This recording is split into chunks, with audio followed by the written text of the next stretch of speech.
Halo, selamat pagi Bapak, Ibu, dan Saudara yang dikasihi oleh Tuhan. Mari sebelum kita membaca dan merenungkan firman Tuhan, kita berdoa.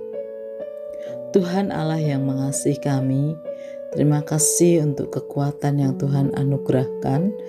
Dan sebentar kami akan membaca dan merenungkan firman-Mu. Kiranya Tuhan menolong kami.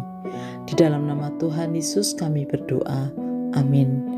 Bapak, Ibu, dan Saudara, kita akan membaca firman Tuhan dari kitab Mika pasal yang kelima. Demikian, tetapi engkau, hai Betlehem Efrata, hai yang terkecil di antara kaum-kaum Yehuda, daripadamu akan bangkit bagiku seorang yang akan memerintah Israel, yang permulaannya sudah sejak purbakala, sejak dahulu kala. Sebab itu ia akan membiarkan mereka sampai waktu perempuan yang akan melahirkan telah melahirkan. Lalu selebihnya dari saudara-saudaranya akan kembali kepada orang Israel.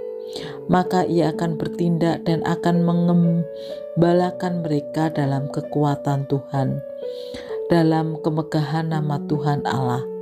Mereka akan tinggal tetap, sebab sekarang ia menjadi besar sampai ke ujung bumi, dan ia menjadi damai sejahtera. Apabila Asyur masuk ke negeri kita, dan apabila ia menginjak tanah kita, maka kita akan membangkitkan melawan dia 7 gembala, bahkan 8 pemimpin manusia. Mereka itu akan mencukur negeri Asyur dengan pedang, dan negeri Nimrod dengan pedang terhunus. Mereka akan melepaskan kita dari Asyur.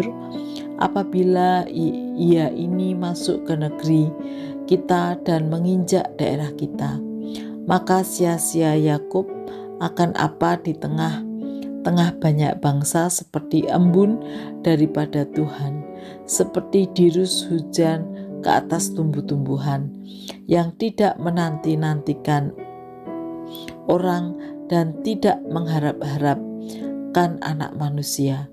Maka sisa-sisa Yakub akan ada di antara suku-suku bangsa, di tengah-tengah banyak bangsa, seperti singa di antara binatang-binatang hutan, seperti singa muda di antara kawanan kambing domba.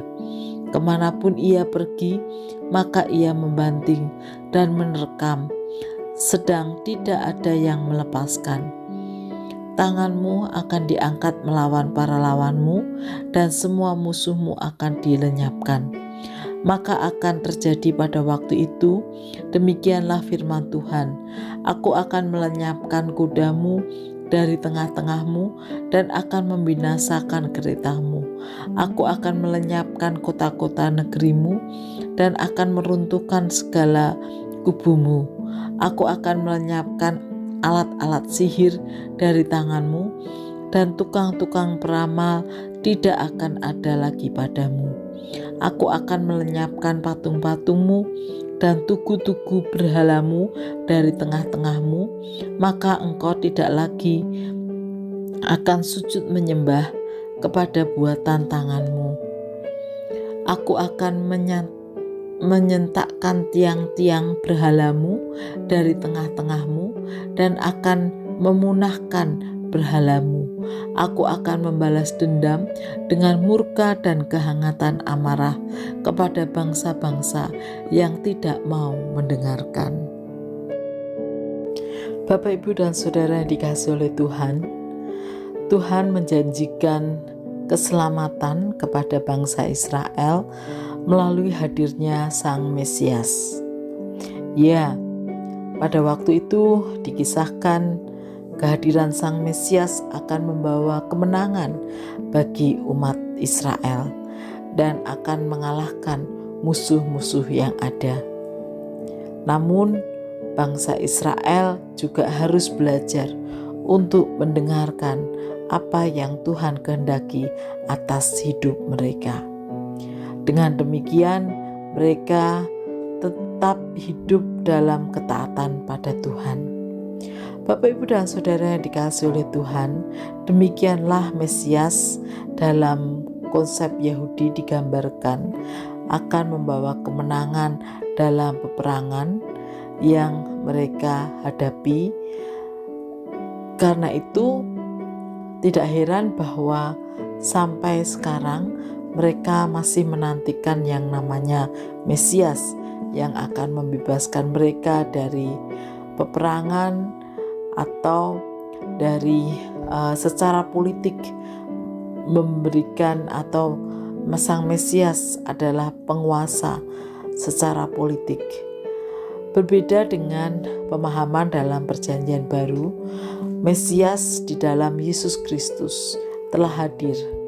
Ya, kemenangan di dalam Yesus Kristus tentu bukanlah kemenangan secara politik atau kekuasaan atau perang secara fisik, tetapi hidup berkemenangan di dalam Tuhan yang tentu berbeda dari konsep sebelumnya.